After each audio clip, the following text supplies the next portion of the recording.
آگے سے اگر یہ جواب آ جائے کہ وہ کون تھا جس کی تو زندگی بھر سنتا رہا، جس کے کہے پر چلتا رہا، میں نے کہا نماز پڑھو، اس نے کہا نماز نہ پڑھو، تو اس کی سنتا رہا، زندگی بھر تو نے اس کی سنی، میری ناپسند کو تو نے اپنی ناپسند نہ بنایا، میرے حکم کی تعمیل کو تو نے مقدم نہ رکھا، وہ کون تھا؟ اس لیے فرمایا نا اللہ رب العزت سے ارائیت من اتخذ الہہ ہواہ، کہ آپ نے دیکھا اس شخص کو کہ جس نے خواہش نفس کو اپنا الہ بنا رکھا ہے، کہ اس نے اپنی خواہش نفس کو الہ بنا رکھا ہے، اور پھر کہتا ہے میرا رب اللہ ہے۔ کس بنیاد پر کہتا ہے کہ میرا رب اللہ ہے؟ آئے ہائے، یہ تکبیر تحریمہ ہے کہ ہر ایک سے کٹ کر بس اسی کے ہو جائیں۔ مولا ہاتھ اٹھا لیے ہر شے سے، بس تیرے ہو گئے ہیں، تجھ سے تعلق جڑ گیا ہے، ہر ایک سے تعلق کٹ گیا ہے، دنیا کو چھوڑ دیا ہے، دنیا کی خواہشات کو، لذت کو، اس کی شہوتوں کو، اس کے حرص کو، لالچ کو، ہر ایک سے بیزار ہو گیا ہو، بس مولا تیرا ہو گیا ہو۔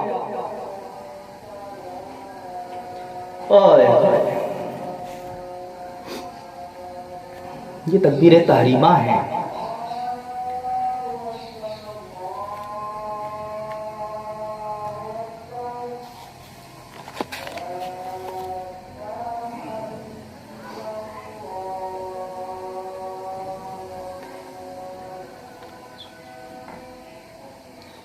اس کے بعد دوسرا رکن قیام ہے، قوموا للہ قانتین، اللہ کے حضور ادب سے کھڑے ہو جاؤ۔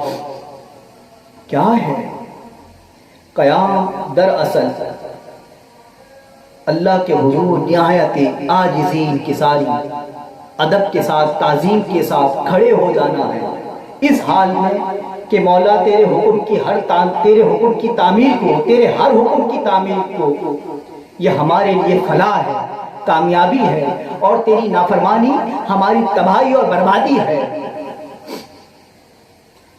تیرے ہر حکم کی تعمیل ہماری کامیابی ہے مولا، ہر حکم کی تعمیل، تیرے ہر حکم کی تعمیل۔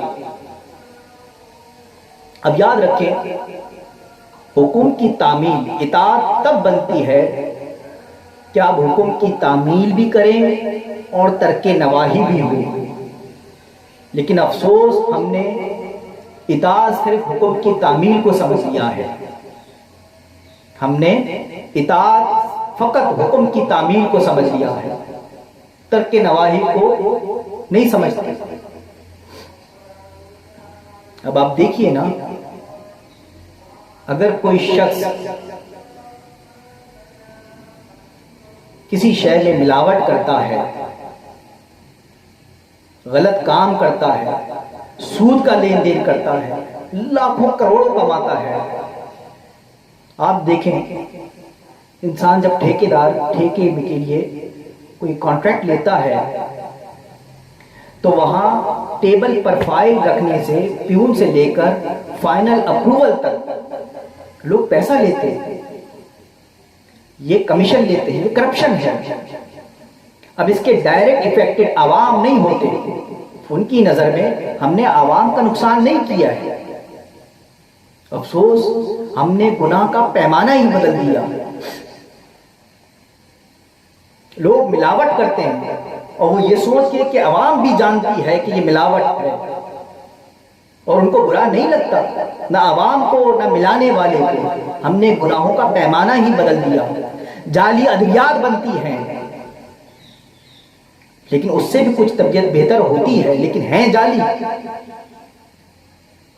لیکن نہ لوگوں کو برا لگتا ہے نہ بنانے والوں کو یہ فہم ہے کہ یہ ہم سے گناہ ہو رہا ہے، وہ اپنا حق سمجھنے لگ گئے ہیں، اور یہ چھوٹی سی ہیرا پھیری سے لاکھوں کروڑوں کماتے ہیں۔ اور آپ سوچیں بین الاقوامی سطح پر بڑے پیمانے پر پھر ہوتی ہے، تو کیا یہ لوگ حج نہیں کرتے؟ کیا یہ عمرہ نہیں کرتے؟ کرتے ہیں، یہ حج بھی کرتے ہیں، عمرہ بھی کرتے ہیں، صدقہ و خیرات بھی کرتے ہیں، رمضان کے روزے بھی رکھتے ہیں، اعتکاف پہ بیٹھتے ہیں، لوگوں کو افطاری کرانا، سحری کرانا، مسجد کی تعمیر، مدرسے کی تعمیر، ہر ایک شے میں حصہ لیتے ہیں، جو پریشان ہوں ان کی شادی کرانے میں مدد اور تعاون کرتے ہیں، ہر نیکی کا کام کریں گے۔ بتائیں نا، یہ نیکی کا عمل نہیں ہے؟ یہ اللہ کے حکم کی تعمیل نہیں ہے؟ لیکن جو اللہ کو ناپسند ہے اس پر عمل نہیں ہو رہا۔ ان لوگوں نے اللہ کی ناپسند کو اپنی ناپسند نہیں بنایا۔ بات یہی ہے، اطاعت تب بنتی ہے، بندگی تب بنتی ہے جب حکم کی تعمیل کے ساتھ اللہ کی ناپسند کو اپنی ناپسند بنا لیا جائے۔ آپ دیکھیں نا، حضرت موسیٰ علیہ السلام نے حضرت خضر علیہ السلام سے پوچھا کہ آپ کا اتنا بلند مقام ہے، مرتبہ ہے، آپ کو اللہ کا قرب اس درجے کا کیسے حاصل ہوا؟ تو آپ فرماتے ہیں، حضرت خضر علیہ السلام فرماتے ہیں کہ اللہ کی نافرمانی کو چھوڑ دینے سے، جب سے میں نے اللہ کی ناپسند کو اپنی ناپسند بنا لیا ہے، تب سے حال یہ ہے، جب سے اللہ کی ناپسند کو اپنی ناپسند بنا لیا ہے تب سے حال یہ ہے۔ تو اللہ کی ناپسند کو جب آپ اپنی ناپسند بنائیں گے تب حکم کی تعمیل ہے۔ قیام یہ ہے، قیام یہ سکھاتا ہے کہ ہر عمل میں اللہ کے حکم کی تعمیل ہو، اللہ کی ناپسند کو اپنی ناپسند بنا لیا جائے۔ ایک مرتبہ بشر حافی کی ملاقات حضرت خضر علیہ السلام سے ہوئی اور آپ نے کہا کہ میرے لیے دعا کریں۔ تو حضرت خضر علیہ السلام نے جو دعا کی وہ یہ کہ اے اللہ، بشر پر اپنی اطاعت کو آسان کر دے۔ سمجھانا یہ ہے کہ اطاعت مشکل اسی لیے ہے کہ اللہ کی ناپسند کو اپنی ناپسند بنانا یہ سب سے مشکل امر ہے۔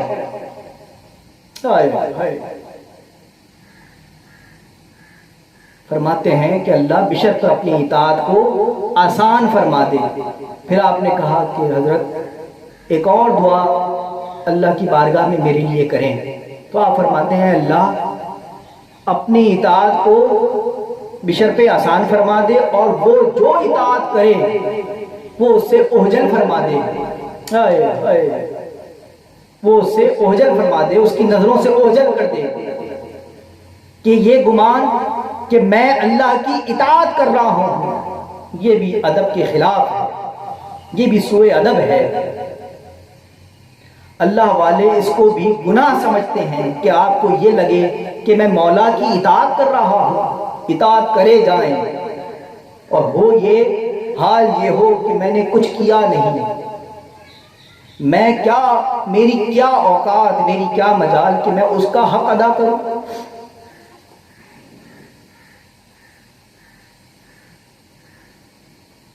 یہ قیام ہے کہ ہر حال میں اللہ کے حکم کی تعمیل کرنی ہے، اس کی ناپسند کو اپنی ناپسند کرنا ہے۔ اور پھر حال انسان کا یہ ہو جاتا ہے کہ جو روٹتا ہے روٹ جائے، پھر اس کو فکر نہیں رہتی کہ جب اللہ کی ناپسند کو اس نے اپنی ناپسند بنا لیا، پھر دنیا روٹتی ہے روٹ جائے، پھر کوئی ناراض ہوتا ہے ناراض ہوتا پھرے، پھر کسی کی پرواہ نہیں، پھر کسی کی پرواہ نہیں، کوئی روٹتا ہے تو روٹتا رہے، ناراض ہوتا ہے ناراض ہوتا رہے، تعلق توڑتا ہے تو توڑتا رہے، بس اس سے جو تعلق جڑ گیا ہے، کوئی خفا ہوتا ہے ہوتا پھرے، ہمیں کیا پرواہ، ہم بے پرواہ ہو چکے دنیا سے۔ اس لیے علامہ اقبال نے فرمایا توحید تو یہ ہے کہ خدا حشر میں کہہ دے کہ یہ بندہ دو عالم سے خفا میرے لیے ہے، پھر حال یہ ہو جاتا ہے کہ ہر شے بس آپ کے ساتھ ہوتی ہے۔ حضور نے فرمایا نا کہ جو اللہ کا مطیع ہو جاتا ہے، کائنات کی ہر شے، ہر چیز اس کی مطیع ہو جاتی ہے۔ جو اللہ کا فرما بردار ہو جاتا ہے، اللہ کا مطیع ہو جاتا ہے، کائنات کی ہر چیز اس کی مطیع ہو جاتی ہے، ہر شے کو اس کے لیے مسخر کر دیا جاتا ہے، ہر شے کو اس کے لیے مسخر کر دیا جاتا ہے، ہر شے اس کے لیے ہو جاتی ہے۔ علامہ اقبال فرماتے ہیں کافر کی یہ پہچان کہ آفاق میں گم ہے، مومن کی یہ پہچان کہ گم اس میں ہے آفاق۔ پھر ہر شے اس کے لیے مسخر کر دی جاتی ہے۔ جب وہ اللہ کا مطیع ہو جاتا ہے، کائنات کی ہر شے اس کی مطیع ہو جاتی ہے۔ اللہ اکبر۔ پھر اللہ اس کو مختلف حال سے گزارتا ہے اور وہ اف تک نہیں کرتا، اللہ کے دیے ہوئے ہر حال پہ راضی رہتا ہے۔ کیوں؟ کیونکہ اس نے اللہ کی ناپسند کو اپنی ناپسند بنا لیا ہے، پھر وہ اف تک نہیں کرتا، پھر وہ اف تک نہیں کرتا۔ آپ دیکھیے نا، ایک روایت ہے، امام بہقی نے بھی روایت کیا، ابو نعیم نے بھی اس حدیث کو بیان کیا، بڑی معروف حدیث ہے، حضرت مصعب بن عمیر رضی اللہ تعالیٰ عنہ کے حوالے سے، کہ وہ ایک مرتبہ حضور صلی اللہ علیہ وسلم اپنی مجلس میں بیٹھے تھے صحابہ کے ساتھ، اور وہاں سے حضرت مصعب بن عمیر کا گزر ہوتا ہے۔ تو حدیث یہ ہے، قال نظر رسول اللہ صلی اللہ علیہ وسلم الى مصعب بن عمیر مقبلا وعليه اهاب كبش قد تنطق به، کہ حضرت مصعب بن عمیر رضی اللہ تعالیٰ عنہ کا گزر ہوتا ہے اور آپ اپنے جسم پر ایک مینڈے کی کھال لپٹے ہوئے ہیں، اپنی کمر پر آپ نے مینڈے کی کھال لپٹی ہوئی ہے، نہ آپ کے جسم پر قمیض ہے، نہ سر پر ٹوپی ہے، نہ پیروں پر چپل ہے، بس تپتی دھوپ پر آپ نے مینڈے کی کھال ہے جو اپنے ارد گرد لپٹی ہوئی ہے۔ حضور نے فرمایا انظروا الی ھذا الرجل، صحابہ سے کہا کہ میرے ساتھیوں ذرا مڑ کے دیکھو تو صحیح اس شخص کی طرف، انظر الی ھذا الرجل، اس کی طرف دیکھو تو صحیح۔ فرماتے ہیں الذی نور اللہ قلبہ، یہ وہ ہے کہ جس کے دل کو اللہ نے اپنے نور سے بھر دیا ہے، جس کے دل کو اللہ نے اپنے نور سے بھر دیا ہے۔ قد رأیتہ بین ابوین، فرماتے ہیں لوگوں میں نے اس کو اس کے والدین کے درمیان میں دیکھا ہے، میں نے اس کو اس کے والدین کے درمیان دیکھا ہے، یغزوانہ بأطیب الطعام والشراب، لوگوں میں نے اس کو اس کے ماں باپ کے ساتھ دیکھا ہے، جس زمانے کی بات ہے اس میں نے دیکھا ہے اس کو کہ یہ بڑے کھاتے پیتے گھر سے تھا، یہ اپنے والدین سے جس شے پر ہاتھ رکھتا اس کے والدین فوراً اس کو شے دلاتے، اعلیٰ سے اعلیٰ عمدہ سے عمدہ کھانا کھلاتے، جو ڈش کہتا اس کے لیے تیار کی جاتی، اعلیٰ سے اعلیٰ عمدہ سے عمدہ مشروب اس کو پلاتے۔ ان کا شہزادہ تھا، یہ شہزادوں کی طرح پالا تھا اس کو، بڑے ناز و نخرے میں نے اس کو پلتے ہوئے دیکھا ہے۔ فرماتے ہیں کہ ہر شے اس کو میسر تھی،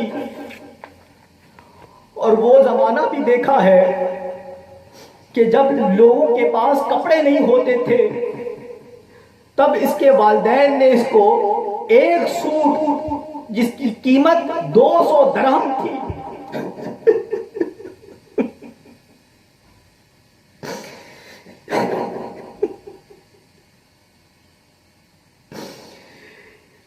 وہ سوٹ جس کی قیمت 200 درہم تھی وہ اس کے والدین نے اس کو دلایا، اور آج اس کے پاس ایک سوٹ بھی نہیں ہے، آج یہ بغیر کپڑوں کے ہے، آج یہ اس حال پہ ہے۔ میں نے اس کی سوٹ کی قیمت دیکھی ہے، جب لوگوں کے پاس کپڑے نہیں ہوتے تھے تب اس نے 200 درہم کا سوٹ پہنا، اور آج یہ اس حال میں ہے کہ اس کے جسم پر کوئی کپڑا نہیں، نہ سر پہ ٹوپی ہے، نہ پیروں پہ چپل ہے۔ اللہ کا ہونے سے یہ حال ہو گیا۔ فرماتے ہیں فَدَعَاهُ حُبُّ اللَّهِ وَحُبُّ رَسُولِهِ إِلَى مَا تَرَوْنَ۔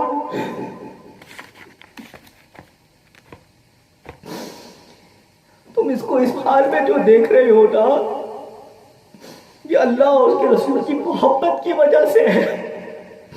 جب سے اس کو اللہ اور اس کے رسول سے محبت ہوئی ہے تب سے اس کا حال یہ ہے۔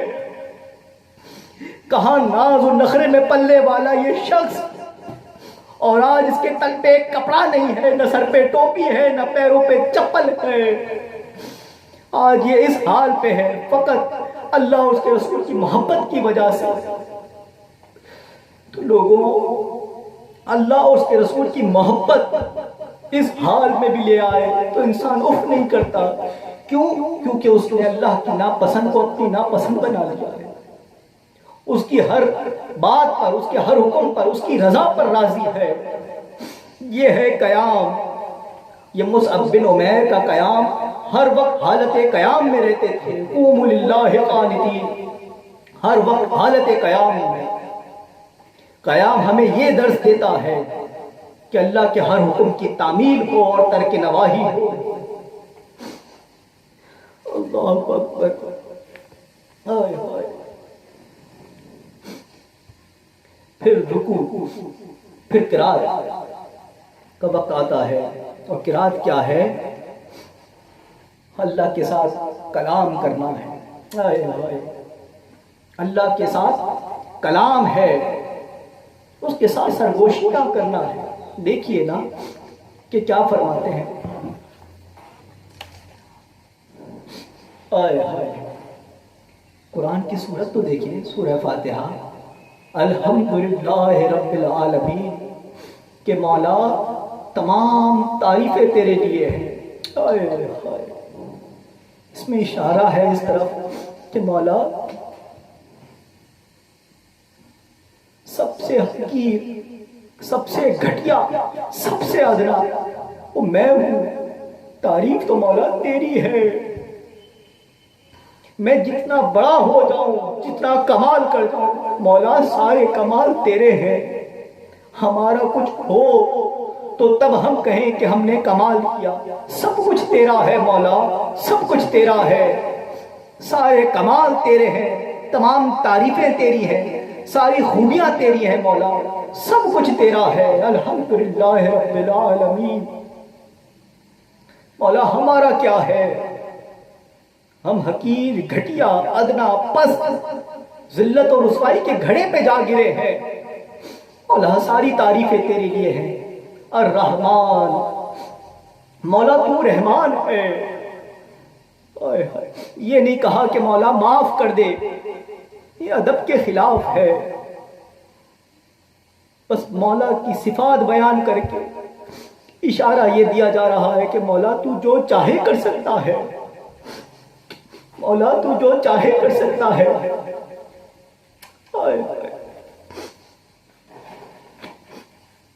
مولا تو جو چاہے کر سکتا ہے۔ الرحمن، مولا تو وہ ہے جو کافروں پر بھی رحم کرتا ہے۔ مولا سمجھ رہا ہے کہ یہ حیا کا تقاضا ہے، ادب کا تقاضا ہے، یہ بول نہیں رہا بندہ، بس باتوں باتوں میں مولا کو سمجھا رہا ہے، مولا سے اپنے دل کی بات کہہ رہا ہے۔ مولا سمجھتا ہے، جب رحمان کہا وہ سمجھ گیا یہ کچھ کہنا چاہتا ہے۔ مولا تو رحمان ہے، تو کافروں پر بھی رحم کرتا ہے، تو تو وہ رحمان ہے۔ مولا تو تو کافروں پہ بھی رحمان ہے، تو تو کافروں پہ بھی رحمت کرتا ہے، رحم کرنے والا ہے۔ پھر کہا رحیم، مولا تو رحم کرنے والا ہے، اشارہ ہے اس طرف کہ مولا تو وہ ہے جو کافروں پہ بھی رحم کرتا ہے۔ مولا میں تو پھر گناہگار بندہ ہوں، مجھے معاف کر دے مولا، مولا مجھے معاف کر دے۔ رحیم مولا اگر تو چاہے تو میری کوئی اوقات حیثیت نہیں، جب چاہے تو گرفت کر سکتا ہے۔ مالک یوم الدین، یوم جزا کا مالک جو ٹھہرا، مولا جب چاہے تو گرفت کر سکتا ہے۔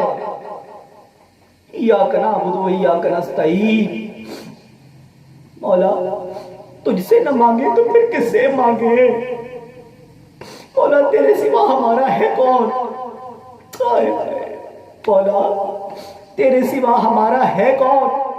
ہم تجھ سے نہ مانگے تو پھر کس سے مانگے؟ مولا تیرے در کے سوا کس کے در پہ جائیں؟ مولا تیرے سوا ہمارا کوئی نہیں، مولا تیرے سوا ہمارے گناہوں کو بخشنے والا کوئی نہیں۔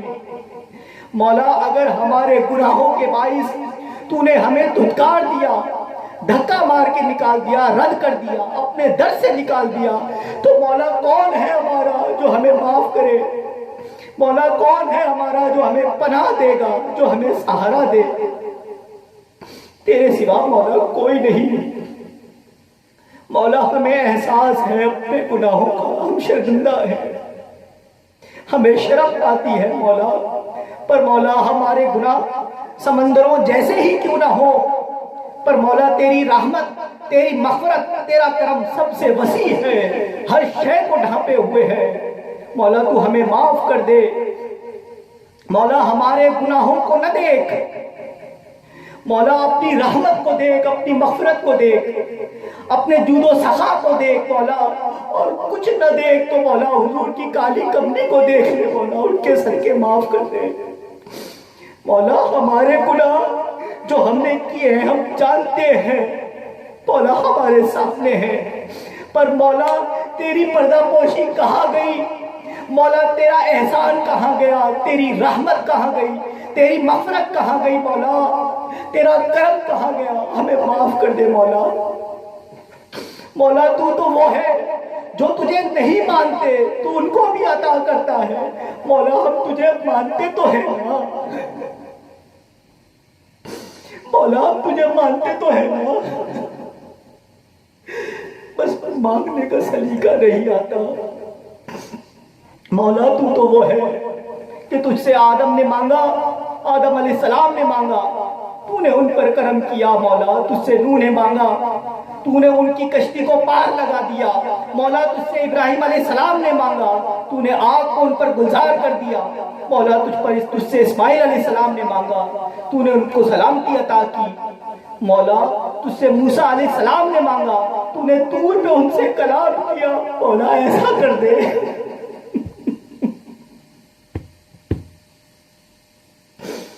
مولا، ایسا کر دے مولا۔ عیسیٰ علیہ السلام نے تجھ سے مانگا، تو نے ان کے دشمنوں کو اندھا کر دیا مولا۔ تاجدار کائنات نے تجھ سے مانگا، اپنی امت کی بخشش مانگی، تاجدار کائنات کے صدقے میں، اس حبیب کے صدقے میں مولا ہمیں معاف کر دے۔ ہمارے پلے کچھ نہیں مولا، صرف یہ ہاتھ ہے جو جوڑ کے مانگتے ہیں، معاف کر دے مولا۔ یہ سرگوشیاں ہیں اللہ کے ساتھ، یہ کلام ہے، اس انداز میں سورہ فاتحہ پڑھیں اور دیگر سورت پڑھتے چلے جائیں، پھر ہے رکوع اور سجود۔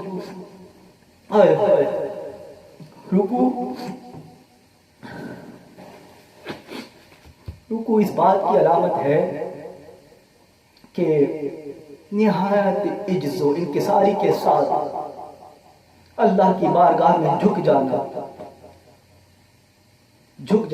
اور سجدہ اس کا انتہائی درجہ ہے، نہایت عجز و انکساری کے ساتھ۔ وہ کمر جو کسی کے سامنے جھکی نہ تھی، وہ گردن جو کسی کے سامنے جھکی نہ تھی، وہ ناک جس کا کٹنے کا ڈر زندگی بھر رہا، مولا وہ سب کچھ تیرے سامنے جھکاتے ہیں۔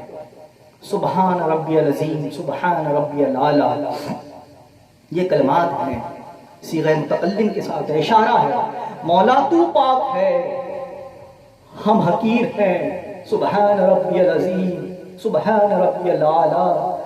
مولا ہم گھٹیا ہیں، ہم ادنا ہیں، ہماری کوئی اوقات نہیں، ہم کیوں تکبر کریں مولا؟ ہمارا کچھ ہو تو بات بنے، اس دنیا میں ہمارا ہے کیا؟ یہ جان بھی ہماری نہیں مولا، یہ بھی تیری دی ہوئی ہے، ہم غرور و تکبر کس شے پہ کریں؟ یہ عجز و انکساری ہے، رکوع اور سجود یہ عجز و انکساری کا نام ہے، یہ جھک جانے کا نام ہے۔ واسجد واقترب، اے بندے سجدہ کر اور میرے قریب ہو جا۔ جب یہ کلمہ سنا تو بس مست ہو جائے کہ مولا یہ زمین یہ بھی رکاوٹ ہے، ہم آٹ و عزا کے ساتھ سجدہ کرتے ہیں۔ مولا یہ زمین تیرے اور میرے قرب کے درمیان، تیرے اور میرے تعلق کے درمیان مولا یہ رکاوٹ ہے، اس زمین کے پردے کو ہٹا دے، اس زمین کو پھاڑ دے مولا، اور میں زمین میں دھستا چلا جاؤں، ریزہ ریزہ ہو جاؤں مولا، ایسا سجدہ کرا دے۔ آئے آئے مولا اس زمین میں دھستا چلا جاؤں، ریزہ ریزہ ہو جاؤں، ایسا سجدہ کرا دے اور اپنے قریب کر لے مولا۔ بس مختلف کہ معیار کا سجدہ کرا دے۔ اور اولیاء کرام، صحابہ، انبیاء علیہ کرام، ان کی پوری حیات طیبہ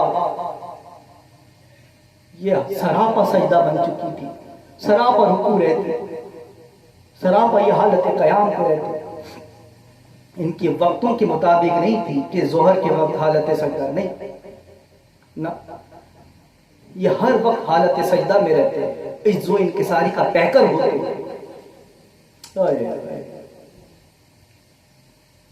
اللہ ایسا سجدہ کرا دے۔ واسجد واقترب، دیکھیے نا حضرت یونس علیہ السلام قرآن میں فرماتے ہیں لا الہ الا انت سبحانک انی کنت من الظالمین، اے اللہ تیرے سوا میرا کوئی معبود نہیں، تو ہی تو پاک ہے مولا، میں ہی ہوں قصورواروں میں۔ حضرت موسیٰ علیہ السلام فرماتے ہیں، یاد رکھیں یہ نبی ہیں، معصوم عن الخطا، ہر خطا سے پاک ہیں، نہ آگے کے گناہ نہ پیچھے کے گناہ، ہر گناہ سے پاک ہیں۔ فرماتے ہیں رب انی ظلمت نفسی فاغفر لی فغفر لہ، اے میرے رب میں نے اپنے اوپر زیادتی کی، مجھے بخش دے۔ تو ان کے رب نے بخش دیا۔ پوچھئے نا کہ وہ کون سی گناہ ہے، وہ کون سی بخشش ہے جو مانگی جا رہی ہے؟ پوچھئے نا۔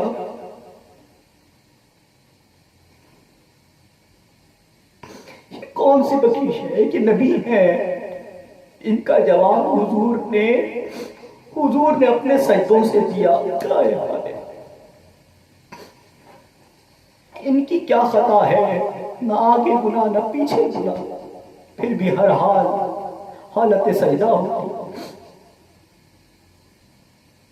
حضرت ام المومنین حضرت عائشہ صدیقہ رضی اللہ تعالیٰ عنہ فرماتی ہیں کہ ایک مرتبہ آدھی رات کو میں نے بستر میں حضور کو نہ پایا، تو میں نے حضور کو تلاش کیا، تو میرا ہاتھ آپ پر لگا، تو آپ کے قدموں پر لگا، تو آپ کے قدم اس حال میں تھے کہ میں سمجھ گئی کہ آپ حالت سجدہ میں ہیں، اور آپ کا سجدہ اتنا طویل ہو گیا کہ مجھے یہ گمان ہونے لگا کہیں آپ کی جان، آپ کی روح قفس انصری سے پرواز نہ کر گئی ہو۔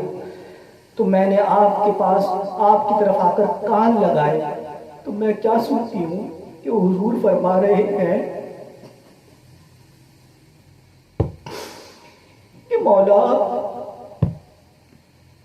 میرا جسم، میری روح، میرا سارا وجود، میرا قلب مولا، میرا ذہن، میرے خیال، ہر ایک تیرے سامنے سجدے میں ہے مولا۔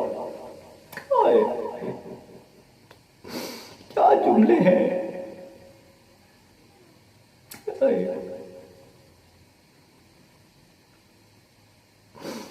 مولا، مجھے ڈر لگتا ہے تیرے غضب سے، تیری ناراضگی سے مولا، ہر بات گوارا ہے پر تیری ناراضگی گوارا نہیں۔ اپنے غضب سے پناہ میں رکھنا مولا، تو کبھی ناراض نہ ہونا۔ اور فرماتے ہیں کہ مولا مجھ پہ سخت نہیں کہ میں تیری ثنا بیان کر سکوں۔ یہ وہ ہے کہ جن کو خدا نے، اللہ نے ان کو محمد کہا، جن کو اللہ نے احمد کہا، یہ وہ ہے۔ یہ کہہ رہے ہیں صلی اللہ علیہ وسلم، یہ کہہ رہے ہیں کہ اللہ اے میرے مولا مجھ میں اتنی سخت نہیں کہ میں تیری ثنا، تیری توصیف بیان کر سکوں، بس اتنی ہی بیان کر سکتا ہوں جتنی تم نے توفیق دی۔ حضور کا بار بار استغفار کرنا، 70 بار، 100 بار استغفار کرنا، یہ کسی وجہ سے نہیں، یہ ادب ہے کہ مولا، یہ ان کا ایک حال ہے کہ مولا کہاں تو، اور کہاں میں مولا، کہاں تیرا سجدہ مولا، کہاں یہ بندہ۔ یہ نبیوں کا حال ہے، یہی صحابہ کا حال رہا، یہی تابعین کا، یہی اولیاء کرام کا، کہ جب وہ اللہ کی عبادت کرتے، سجدہ کرتے، تو اللہ سے معافی مانگتے کہ مولا کہاں ہم، کہاں تیرے سجدے، ہم گناہگار، میرا وجود گناہگار کہ تیری بارگاہ میں کھڑا ہو۔ مولا ہم اس قابل نہیں، ہمارے سر اس قابل نہیں جو تیرے سجدہ کریں مولا، ہم سجدہ کرتے ہیں پر اس کو معاف فرما دینا مولا کہ ہم نے بے ادبی کر دی۔ یہ ایک حال ہے، یہ ایک حال ہے۔ نبیوں کے کیا آئے، وہ عجز و انکساری کا یوں پے کر رہے کہ ہر حال میں، ہر وقت، ہر آن حالت سجدہ میں رہتے۔ حضرت جنید بغدادی فرماتے ہیں، حضرت امام احمد بن حنبل رحمت اللہ علیہ کے پاس ایک خاتون آئی اور کہتی ہیں کہ مجھے آپ سے ایک مسئلہ پوچھنا ہے۔ آپ نے فرمایا پوچھئے۔ تو کہتی ہیں کہ حضرت میں اپنے گھر کی چھت پہ سود کاٹنے کا کام کرتی ہوں، اور چھت پہ میں رات کے ٹائم ایک دیا ہے، چراغ ہے، وہ جلا لیتی ہوں، اسی چھوٹی سی کم روشنی میں میں اپنا کام کرتی ہوں، سود کاٹنے کا کام کرتی رہتی ہوں۔ لیکن وہیں ہمارے محلے سے جب لوگ گزرتے ہیں تو ان کی ہاتھوں پہ مشعلیں ہوتی ہیں، ان کی ایک روشنی ہوتی ہے، اور اس کی زیادہ روشنی کی وجہ سے وہ میری چھت میں پڑتی ہے، اور میرے چراغ کی روشنی دھیمی پڑ جاتی ہے، اور اس چراغ کی روشنی دھیمی پڑ جاتی ہے، اور ان کی روشنی، ان کی مشعلوں کی روشنی زیادہ ہوتی ہے، اور میں اس وقت بھی سود کاٹنے کا کام کرتی رہتی ہے۔ پوچھنا یہ ہے کہ اس روشنی میں کاٹا گیا سود حلال ہے یا حرام ہے؟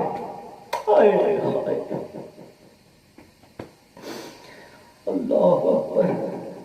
امام احمد بن حنبل حیران ہو گئے اور کہتے ہیں کہ اس نوعیت کا سوال تو پہلے کبھی کسی نے نہیں پوچھا۔ آپ نے کہا اے خاتون، آپ مجھے اپنا تعارف تو کرائیں، آپ ہیں کون؟ آپ فرماتی ہیں کہ میں بشر حافی کی بہن ہوں۔ امام احمد بن حنبل کے آنکھوں سے آنسو نکل پڑے، اور آپ فرماتے ہیں کہ آپ بشر حافی کی بہن ہیں، تو تب تو جواب یہ ہے کہ ایسی روشنی میں، غیروں کی روشنی میں آپ کا کاٹا گیا سود حرام ہوگا، کیونکہ خاتون آپ کا گھرانہ زہد اور تقوی کے کمال پر فائز ہے، زہد اور تقوی والا گھرانہ ہے، آپ لوگ زہد و تقوی کے کمال انتہا درجے میں پہنچے ہوئے ہیں، تو آپ کے لیے یہ حرام ہوگا۔ اگر کوئی اور پوچھتا تو اس کے لیے 100 مرتبہ جائز ہوتا، لیکن آپ کے لیے جائز نہیں ہے۔ تو اللہ والوں کے لیے بہت سی چیزیں، ذرا سی بھی غفلت وہ عظیم گناہ ہوتی ہے، جو ہمارے لیے بڑی نیکی کا کام ہوتا ہے۔ یہ ہے سجدہ، عجز و انکساری کا پیکر بن کر یوں سجدہ کریں، اور پھر اللہ کے سامنے گریہ کریں پھر آٹو ازا رکھیں کہ مولا یہ زمین پھٹ جائے اور یوں سجدہ کرا دے. اس کے بعد قاد آخر کہ جب بندہ اپنی نماز التحیات للہ والصلوات والطیبات کہ جب بندہ نماز کو اپنے ختم کر چکا ہوتا ہے اور اس کے آخری مرحلے پر ہوتا ہے تب یہ حال ہوتا ہے کہ بندہ اللہ سے کہتا ہے اللہ میری ساری بندگی میری ساری عبادت تیرے لیے ہے، میری ساری بندگی ساری عبادت تیرے لیے ہے. تو اللہ پھر اپنے زبان حال سے کہتا ہے بندے تو نے میرے لیے جس حال میں تکبیر تحریمہ کرا، دنیا سے تعلق توڑ لیا، ہر شے سے بیزار ہو چکا ہے، دنیا کو، دنیا کے حرص کو، ہوس کو، لالچ کو، شہوت کو، اس کی نفسانی خواہشات کو، سب سے بے تعلق ہو چکا ہے، سب سے بیزار ہو کے تو نے اللہ اکبر کہا.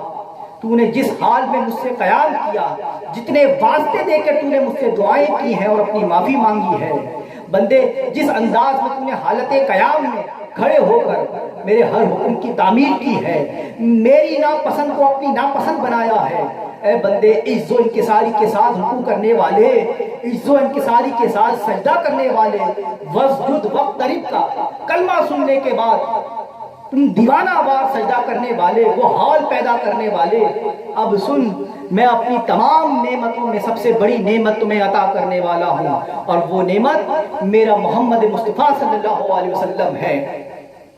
سب سے بڑی نعمت ان کی سنگت ہے، ان کے ساتھ کا تعلق ہے، ان کی معیت ہے، ان کے ساتھ رہنا ہے. دنیا میں بھی ان کے ساتھ رہو اور جنت میں بھی ان کی سنگت پاؤ. جب بندہ یہ نعمت کا سنتا ہے، جب بندہ یہ نعمت کا سنتا ہے تو فوراً کہتا ہے السلام علیکم ایھا النبی ورحمۃ اللہ وبرکاتہ. بعض لوگ یہ سلام کریں، بعض لوگوں کو جب تک سلام نہیں کرتے جب تک کہ حضور کا جواب نہ آ جائے. حضور کا جواب آتا ہے، ہر بندے کے لیے آتا ہے، لیکن ہر بندے کے لیے اس کے حال کے مطابق ہوتا ہے. کوئی سنتا ہے، کوئی نہیں سنتا، اور جوں جوں آپ کے دل کے من کے زنگ دور ہوتا رہے گا تو پردے بھی اٹھتے چلے جائیں گے. جیسے جیسے آپ کی زنگ اور آپ کے دل میں پڑی ہوئی گرد اٹھتی چلی جائے گی تو آپ کے سامنے پردے بھی اٹھتے چلے جائیں گے، اور پھر آپ خود مشاہدہ کریں گے. امام غزالی فرماتے ہیں احیاء الدین میں کہ بندوں، اللہ کے بندوں، دوستوں، سلام اس حال میں کرو کہ سلام سے پہلے اپنے دل میں، اپنے تصور میں حضور کا تصور لے آؤ، اپنے دل میں حضور کو کا تصور لے کر آؤ. جب حضور کا تصور لے آؤ تب کہو السلام علیکم ایھا النبی ورحمۃ اللہ وبرکاتہ. پہلے حضور کا تصور لے کر آؤ، دل میں حضور کا تصور لے کر آؤ، جس حال میں لے کر آؤ اپنے حال کے مطابق لے کر آؤ، اور جب لے آؤ تو تب کہو السلام علیکم ایھا النبی ورحمۃ اللہ وبرکاتہ. عبد الرحمن جامی رحمۃ اللہ علیہ کا حال یہی تھا کہ جب وہ حضور کی بارگاہ میں حاضر ہوتے، روضے میں حاضر ہوتے، تو آپ حضور کا مشاہدہ بھی کرتے، اور جب سلام کرتے تو آگے سے حضور ان کو جواب بھی دیتے. جب آپ سلام کرتے تو حضور کا جواب آتا کہ اے جامی خوش ہو کر جاؤ اور دوبارہ ہم سے ملنے کے لیے آنا. آپ فرماتے ہیں اس طرح میں ملنے کے لیے آتا رہا، اور ہر بار حضور فرماتے کہ جامی خوش ہو کر جاؤ اور ہم سے دوبارہ ملنے کے لیے آنا. فرماتے ہیں 18ویں مرتبہ جب میں گیا، اس وقت کی بات ہے، تو جب میں نے حضور کا مشاہدہ کیا، زیارت کی اور سلام پیش کیا، تو حضور نے کہا کہ اے جامی خوش ہو کر جاؤ. فرماتے ہیں کہ اس دن میں سمجھ گیا کہ یہ آخری سلام ہے، یہ آخری بار حضور کے روضے پر آنا ہے، اس کے بعد میرے ساتھ میری زندگی کا ساتھ اور مزید نہیں ہے، میرا اور میری زندگی کا مزید ساتھ نہیں ہے کہ حضور نے کہا کہ خوش ہو کر جاؤ۔ آپ نے ہر مرتبہ کہا کہ دوبارہ ملنے آنا، اس بار نہیں کہا، تو سمجھ گئے کہ یہ آخری ملاقات ہے، اور یہی ہوا کہ اس کے بعد آپ کا وصال ہو گیا۔ تو یوں قاد آخرہ کریں کہ حضور کے تصور کو اپنے دل میں لے کر آئیں، اور اپنی تمام عبادات جو تکبیر تحریمہ سے لے کر آپ نے سجدے تک کری اور قاد آخرہ، ان تمام کو لے کر اللہ کے حضور پیش کریں، نہایت عجز و انکساری کے ساتھ، خلوص کے ساتھ۔ پھر خروج عن الصلاۃ، نماز سے باہر نکلنا سلام کے ذریعے سے، السلام علیکم ورحمۃ اللہ کہہ کر باہر نکلنا۔ جب انسان تکبیر تحریمہ سے نماز شروع کری بندے نے، وہ سب اپنے لیے کرتا رہا، لیکن آخری میں اگر کوئی بندہ حضور کی امت کو بھول جائے تو وہ جو چاہے کرتا پھرے، اسے خود غرض ہی کہیں گے، اسے خود غرض کہیں گے، وہ جو چاہے کرتا پھرے اگر حضور کی امت کو بھلا دیا۔ حضرت علی کرم اللہ وجہ فرماتے ہیں کہ ایک مرتبہ میں دعا کر رہا تھا کہ یا اللہ مجھ پر رحم فرما، تو صاحب حضور گزر رہے تھے، تو آپ نے دھمکی دی اور کہا کہ اے علی، اللہ کی رحمت کو تنگ کیوں کرتے ہو، چھوٹا کیوں کرتے ہو؟ اللہ کی رحمت وسیع ہے، اس کو وسیع رہنے دو۔ یہ نہ کہو کہ اللہ مجھ پر رحم فرما، یہ کہو اے اللہ حضور کی امت پر رحم فرما۔ جب تم یوں کہو گے تب اس کا مطلب یہ ہے کہ تم خود بھی اس میں شامل ہو گئے۔ تو جب آپ دائیں طرف سلام پھیرتے ہیں تو دائیں طرف کی ساری امت دعا میں شامل ہو جاتی ہے، جب بائیں طرف پھیرتے ہیں سلام تو تب بائیں